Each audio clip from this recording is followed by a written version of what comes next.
A urinary tract infection or cystitis is an incredibly common bacterial infection affecting the bladder, and it affects quite a lot of the population.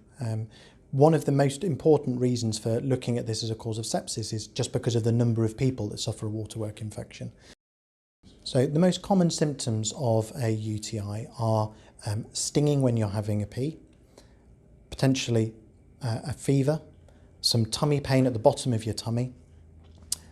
Then the more serious symptoms would be blood in your pee, pain in your back, a high fever, so a temperature above 38 degrees, sweating and nausea and vomiting.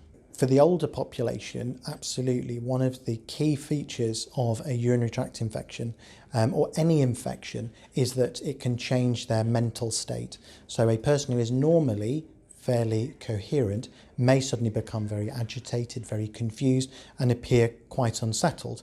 It can also go the other way, where a patient would become very withdrawn and maybe more sleepy. Thankfully, most patients who suffer a urinary tract infection, it's either self-limiting, and by that I mean it would settle over a 2 to 3 day period just by drinking lots of fluid. Or it ends up being something which requires antibiotics, which can be freely available from your GP or nurse prescriber at your local practice. So for some people, it comes down to just very simple self-care. So there are, for most of the population, just simply drinking enough fluid over the course of a day, and that's between 2 to 3 litres for an average individual.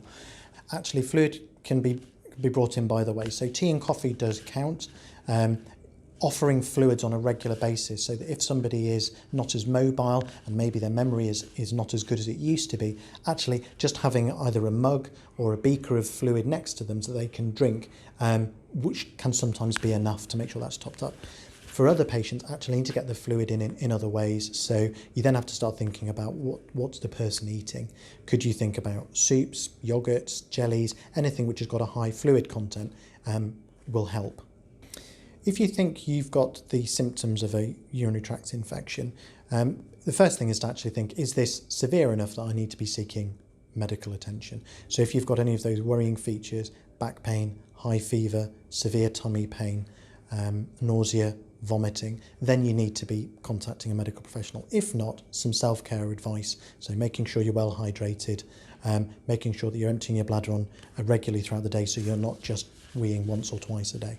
It can be quite embarrassing for some people to talk about this area of health.